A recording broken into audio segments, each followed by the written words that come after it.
തൃശൂർ പോട്ട federal bank കവർച്ചാ case പ്രത്യേക സംഘം അന്വേഷിക്കും. അന്വേഷണ സംഘം ചാലക്കുടി ഡിവൈഎസ്പി ഓഫീസിൽ യോഗം ചേരുന്നു. കവർച്ച നടത്തി രക്ഷപ്പെട്ട പ്രതി സംസ്ഥാനം വിട്ടു എന്ന സംശയത്തിലാണ് പോലീസ് ഉള്ളത്. ഇതേ തുടർന്ന് തമിഴ്നാട്, കർണാടക സംസ്ഥാനങ്ങളിലേക്കും അന്വേഷണം വ്യാപിച്ചിട്ടുണ്ട്. മോഷ്ടാവ് സഞ്ചരിച്ച വാഹനം ഇതുവരെയും കണ്ടെത്താൻ കഴിഞ്ഞിട്ടില്ല. വിവരങ്ങളുമായി ലെവിൻ കെ വിജയൻ ചേരുന്നു. ലെവിൻ, ഇതുവരെയും മോഷ്ടാവ് സഞ്ചരിച്ച വാഹനം പോലും കണ്ടെത്താൻ പോലീസിന് കഴിഞ്ഞിട്ടില്ല. ഇയാൾ അവിടെ സംസാരിച്ചത് ഹിന്ദിയിലാണ് എന്നുള്ള വിവരം പുറത്തു വന്നു. അപ്പോൾ ഇയാൾ ഉത്തരേന്ത്യക്കാരനാണ് എന്ന് സംശയിക്കുന്നുണ്ടോ പോലീസ്?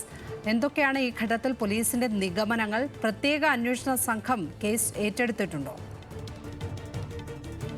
ലക്ഷ്മി, പ്രത്യേക അന്വേഷണ സംഘം കേസ് ഏറ്റെടുത്തിട്ടുണ്ട്.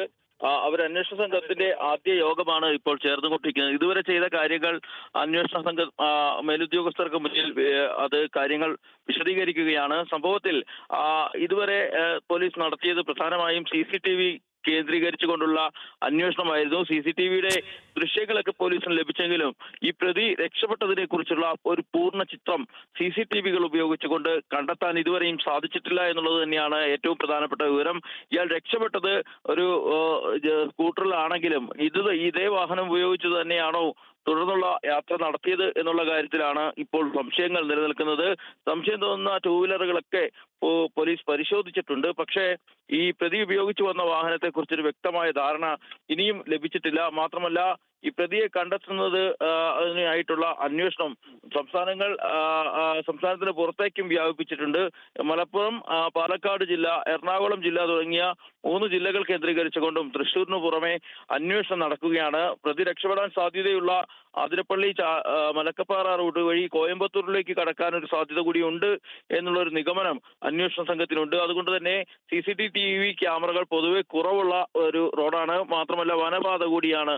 ഇവിടെ ഇതുവഴി മറ്റേതെങ്കിലും ഒരു വാഹനത്തിൽ രക്ഷപ്പെടാൻ സാധ്യതയുണ്ടോ എന്നുള്ളത് കൂടി അന്വേഷണ സംഘം പരിശോധിച്ചു വരികയാണ്. നിലവിൽ ഡിവൈഎസ്പിയുടെ നേതൃത്വത്തിലുള്ള അന്വേഷണ സംഘം 25 പേരാണ് ഉൾപ്പെടുന്നത്. 4 CIമാരും 5 SIമാരും അടങ്ങുന്ന സംഘത്തിൽ ക്രൈം റെക്കോർഡ്സ്, ക്രൈമിന്റെ സ്പെഷ്യൽ സ്ക്വാഡും അതോടൊപ്പം തന്നെ സൈബർ സ്പെഷ്യൽ സ്ക്വാഡും ഒക്കെ അംഗങ്ങളാണ്. പ്രധാനമായും നിലവിലെ അന്വേഷണം പ്രതിക്കായി നടത്തുമ്പോഴും സമാന്തരമായി ഈ തട്ടിപ്പിന് ബാഹ്യമായ പിന്തുണകൾ ലഭിച്ചിട്ടുണ്ട് എന്നുള്ള കാര്യത്തിലടക്കം പോലീസ് അന്വേഷണം നടത്തുന്നുണ്ട്. ബാങ്കിന് ഉള്ളിലുള്ള ജീവനക്കാരുടെ CDR വിവരങ്ങൾ കൂടി തേടിക്കൊണ്ടാണ് ഇത്തരത്തിൽ അന്വേഷണം നടത്തുന്നത്.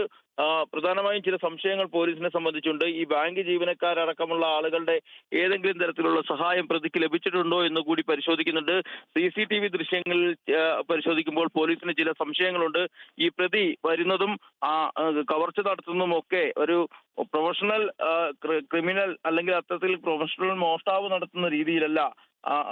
ഇയാൾ ഇവിടെ എത്തി പരിഭ്രമിക്കുന്നുണ്ട്. ക്യാഷ് കൗണ്ടർ തപ്പി ആദ്യം ഗ്ലാസുകൾ തകർക്കുന്നു, പിന്നെ അത് തകർക്കാനുള്ള അയാൾ അത് പ്രയാസപ്പെടുന്നത് കാണാം. അതിനുശേഷം കൗണ്ടറിൽ കടന്നു കയറി മോഷണം നടത്തി മടങ്ങുന്ന സമയം വരെയും ജീവനക്കാരുടെ ഭാഗത്തു നിന്നും യാതൊരു തരത്തിലുള്ള ഒരു അല്ലെങ്കിൽ പ്രതിരോധിക്കാനുള്ളൊരു നീക്കവും ഉണ്ടാവാതിരുന്നത് പോലീസിന് സംശയങ്ങൾ ജനിപ്പിക്കുന്നുണ്ട്. കാരണം ഇയാൾ എത്തിയത് നമുക്കറിയാം ഒരു പേന കത്തിയുമായാണ്. രണ്ടുപേർ അവിടെ ആ സമയത്ത് ഇയാൾക്കൊപ്പമുണ്ട്. അതായത് ബാങ്കിലെ ജീവനക്കാരായ മാനേജരും പിയൂണും അവിടെയുണ്ട്. ഇവരുടെ ഭാഗത്തു നിന്നും ഈ അക്രമിയെ പ്രതിരോധിക്കാനുള്ള ശ്രമങ്ങൾ ഇല്ലാതെ പോയതും ചില സംശയങ്ങൾക്ക് ഇട നൽകുന്നുണ്ട്. എന്നാൽ പൂർണ്ണമായും ബാങ്ക് ജീവനക്കാരെ പോലീസ് അവിശ്വസിക്കുന്നില്ല. പക്ഷേ അന്വേഷണ പരിധിയിൽ ഇത്തരം കാര്യങ്ങൾ കൂടി നിലവിലുണ്ട്. ഏതായാലും വിശദമായൊരു അന്വേഷണം നടത്തും. പ്രതിയെ പിടികൂടുമെന്ന് തന്നെയാണ് ഉദ്യോഗസ്ഥർ പറയുന്നത്. അതിന്റെ അടിസ്ഥാനത്തിൽ പ്രാഥമിക കാര്യങ്ങൾ പൂർത്തീകരിച്ച് ഇതുവരെയുള്ള അന്വേഷണത്തിന്റെ വിലയിരുത്തലുകൾ നടത്തുന്നതിന് വേണ്ടിയാണ് ഇപ്പോൾ യോഗം ചേർന്നുകൊണ്ടിരിക്കുന്നത്. പ്രതിയെ പിടികൂടാനാകുമെന്നുള്ള നിലയിൽ തന്നെയാണ് ഉദ്യോഗസ്ഥർ നമ്മളോട് സംസാരിച്ചിട്ടുള്ളത്. ലക്ഷ്മി, സമയം ഇത്രയും പിന്നിട്ടിട്ടും പ്രതിയെക്കുറിച്ച് സൂചനകൾ കിട്ടുന്നില്ല എന്നുള്ളത്, അതിനെക്കുറിച്ച് കൂടുതൽ വിവരങ്ങൾ ലഭ്യമാകാത്തത് പരിതാപകരം തന്നെയാണ്. ഏതായാലും പ്രത്യേക അന്വേഷണ സംഘം ഇപ്പോൾ ഈ വിഷയത്തിൽ യോഗം ചേരുകയാണ്. ലെവിൻ കെ വിജയനാണ് വിശദാംശങ്ങൾ നൽകിയത് തൃശ്ശൂരിൽ നിന്ന്.